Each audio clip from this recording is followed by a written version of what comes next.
여러분 안녕하십니까? 11월 7일 수요일 뉴스투데이 강원입니다. 상지대학교가 1955년 개교한 이래 처음으로 총장을 학교 구성원들이 직접 뽑는 직선제를 실시합니다. 학내 갈등의 의로 운영에 차질을 빚어왔던 상지대에 어떤 변화를 불러올지 그 기대감이 높아지고 있습니다. 권기만 기자가 취재했습니다. 상지대가 총장 선임 방식을 직선제로 바꿨습니다. 이사회가 총장을 임명하던 방식에서 이제 구성원들이 직접 총장을 뽑게 된 겁니다. 그동안 구재단과의 갈등으로 오랜 시간 어려움을 겪어왔던 상지대에 총장 직선제가 갖는 의미는 특별합니다. 올해 마침 이제 정의사 출범이라는 그 지배구조의 정상화, 오랜 수건 사업을 이뤘습니다. 그래서 이러한 가운데 행정의 정상화는 이번 총장 직선제를 통해서 완성하는 그런 의미가 있습니다. 선거 참여 비율은 교수 70%, 학생 22%, 직원 8%로 정해졌습니다. 특히 직선제를 하고 있는 다른 대학의 경우 학생 참여 비율이 10% 미만인 점을 감안하면 학생들의 참여 비율이 매우 높습니다. 아무래도 상지대학이 그동안 표방해온 민주대학이나 학생 중심 대학이라는 그 가치에 맞게끔 실현시킬 수 있는 중요한 선거 계기가 된 것 같습니다. 선거는 오는 12일까지 후보자 등록을 받고 선거운동 기간을 거쳐 다음 달 3일부터 5일까지 투표를 진행합니다. 선출된 신임 총장은 이사회를 거쳐 빠르면 다음 달 중순부터 총장 역할을 수행하게 됩니다. 직선제로 뽑히게 될 상지대 첫 번째 총장은 상지 영서대와의 통합, 대학 평가에 따른 후속 조치 등 당면한 과제와 함께 대학의 중장기적인 비전을 제시해야 하는 중책을 맡게 됩니다. MBC 뉴스 권기만입니다. 민주노총 공공운수노조와 보육교사들이 춘천의 일부 시립 어린이집에서 갈등과 비리가 많다고 폭로했습니다. 특히 춘천시가 민간에 위탁을 맡긴 채 제대로 점검하지 않아서 문제가 개선되지 않는다고 주장했습니다. 백승호 기자입니다. 지난 5월 문을 연 춘천의 한 시립 어린이집입니다. 5개월 동안 보육교사 8명이 원장 등과 갈등을 겪다 일을 그만두거나 해고됐습니다. 보육교사는 원장이 부당 근로계약과 복종을 강요했다고 주장합니다. 특히 항의하면 학부모 등과 이간질시켜 도저히 일을 할 수 없었다고 토로합니다. 원장은 평가 인증을 마친 후 강압적으로 사직을 요구하였고 사직을 강요하며 불필요한 업무 지시를 멈추지 않았습니다. 또 다른 시립 어린이집. 원장이 아이들 급식에 친환경 유기농 재료만 쓰겠다는 약속을 했지만 거짓이었다는 폭로가 나왔습니다. 한 보육교사는 녹취록을 통해 원장의 지시로 소고기 떡국에 소고기를 넣지 않았고 평소에는 중국산 참기름을 쓰다 감사가 나올 때만 국산 참기름으로 바꿨다고 폭로했습니다. 이른바 급식 비리라는 주장입니다. 공공운수노동조합은 기자회견을 통해 춘천시가 위탁한 시립 어린이집의 비리가 심각하지만 춘천시는 모르쇠로 일관해 문제를 더 키우고 있다고 주장했습니다. 시청 공무원이 귀찮아한다는 얘기를 서슴없이 원장이 교사들에게 하는 형국이 지금 춘천시 국공립 어린이집의 교사들의 현실입니다. 춘천의 시립 어린이집은 모두 13곳. 시립 어린이집은 민간이 개원하기 꺼리는 곳에 주로 조성됩니다. 해당 자치단체가 교사와 원장 등의 인건비 80%를 지원합니다. 춘천시는 최근 인사를 통해 담당 과장과 계장 등이 바뀌었다며 상황을 재점검해보겠다고 밝혔습니다. 한편 문제로 거론된 어린이집의 원장과 관계자들은 일부 사실이 아니고 보육교사들의 오해로 빚어진 일이라고 해명했습니다. MBC 뉴스 백소입니다. 정선 알파인 경기장의 복원과 시설 활용 논란이 이어지고 있습니다. 국회 문화체육관광위원회가 공청회를 마련했지만 전문가들의 주장도 크게 엇갈리고 있습니다. 홍한표 기자가 보도합니다. 정선 알파인 경기장 복원 논란은 올해 국회 국정감사에서도 주요 쟁점으로 등장했습니다. 국회 문화체육관광위원회가 전문가들과 함께 합리적 해결을 모색하기 위한 공청회를 마련했습니다. 올림픽의 유산을 어떻게 발전시키고 국가적 이익 그리고 국민들이 어떻게 활용하실까 하는 것에 대한 여러 가지 토론을 하고자 이 공청회를 마련했습니다. 환경단체는 공청회에서 알파인 경기장 전면 복원은 강원도의 당초 약속이자 국민적 합의라는 입장을 고수했습니다. 지난 2017년 12월 18일에 강원도에서 주관하는 생태보건 추진단에서 전체 다 여기에 합의한 바 있습니다. 곤돌라와 운영도로 철거하는 것에 이미 강원도가 협의를 했고. 산림청은 산림보건을 원칙으로 경기장 시설이 조성됐으며 시설을 존치할 경우 경제적 타당성 등 근거가 부족하다고 지적했습니다. 반면 일부 전문가들은 동계올림픽 시설을 활용한 성공 사례를 제시하고 시설물 철거 과정에서 발생하는 대량의 폐기물로 인한 2차 환경 피해를 주장했습니다. 정선 지역 주민들도 올림픽 유산으로 알파인 경기장 시설을 활용해야 한다고 주장했습니다. 합리적인 보존, 또 합리적인 복구 이런 방향으로 국익을 위하고 지역 주민의 삶을 위하는 그런 방안으로 도출됐으면 좋겠습니다. 산림청 중앙산지관리위원회가 보건 계획을 재검토할 계획인 가운데 정치권과 전문가 사이에서도 의견은 평행선을 달리고 있습니다. MBC 뉴스 홍한표입니다. 최근 불법 촬영 카메라 범죄가 늘면서 불안해하시는 분들이 많으실 텐데요. 이에 따라 강릉시는 관광객들이 안심하고 찾아올 수 있도록 대대적인 몰카 점검에 나섰습니다. 황병춘 기자입니다.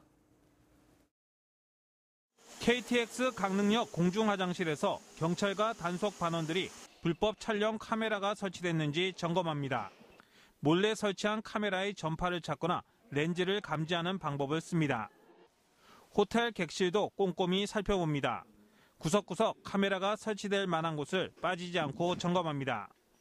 리모컨이나 냉장고, 그다음에 스위치라든가 이러한 촬영을 할 수 있는 그런 곳에서 저희들이 점검을 마쳤습니다. 그런데 이제 여기 숙박업소에는 다행히 불법 카메라 장착이 안 돼 있어서 강릉시가 불법 촬영 카메라 몰카에 대한 대대적인 점검에 나섰습니다.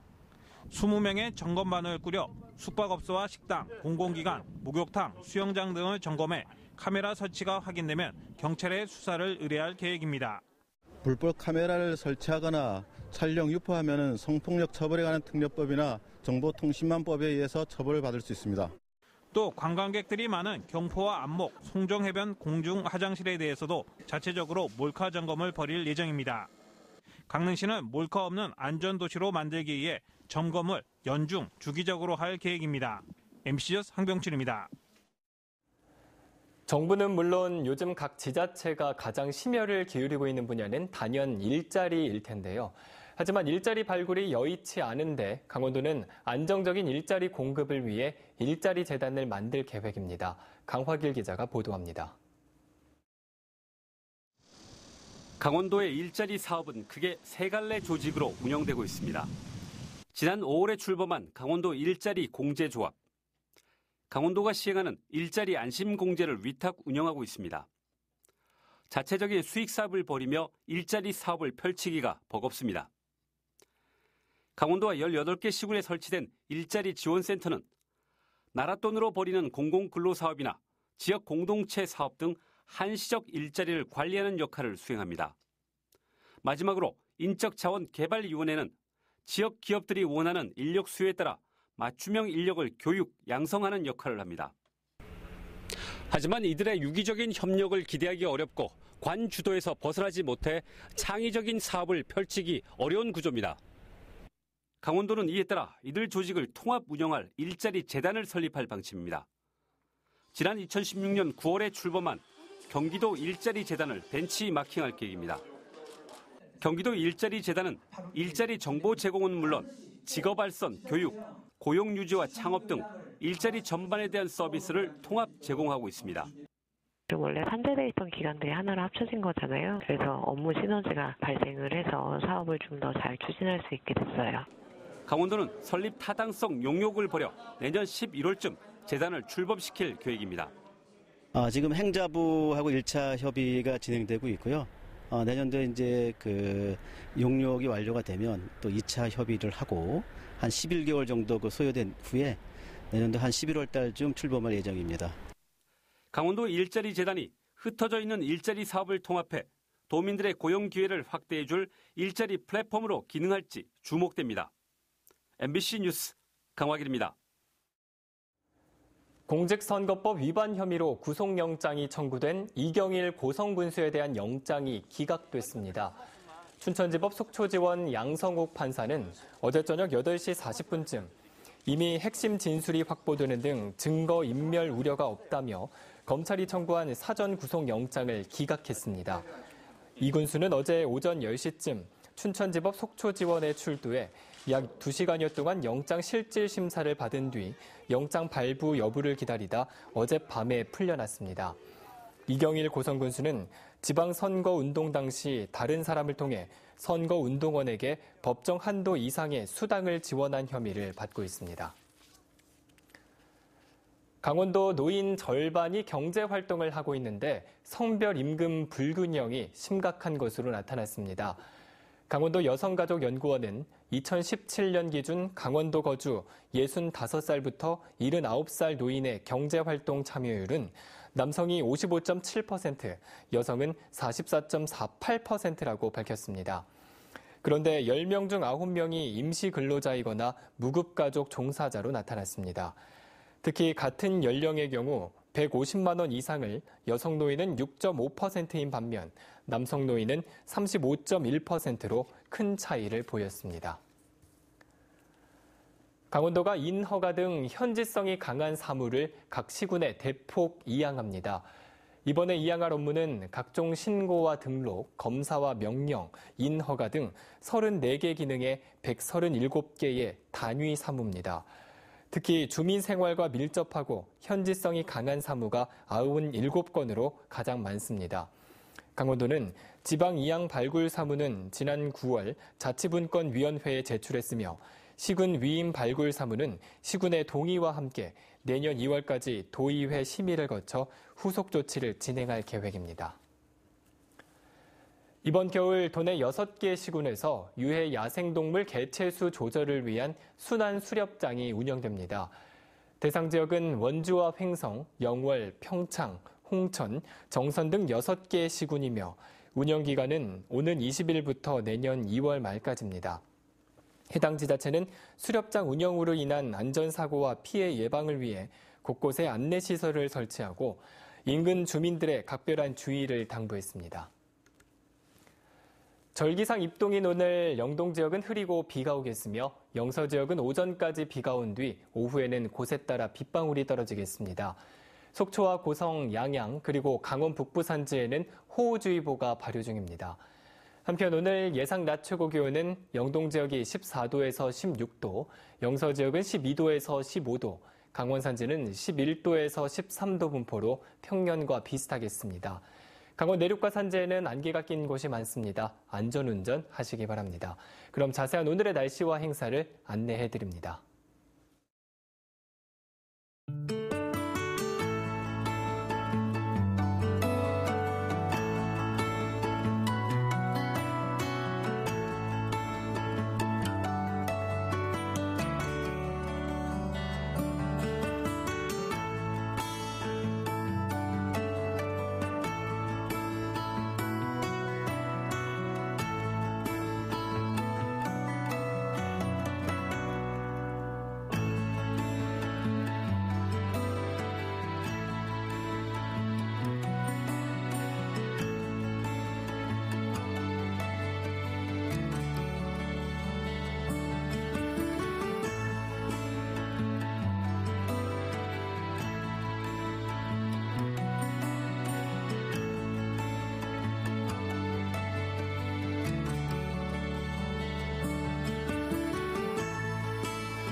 중고등학생들의 교복비를 지원하는 자치단체들이 확산되고 있습니다.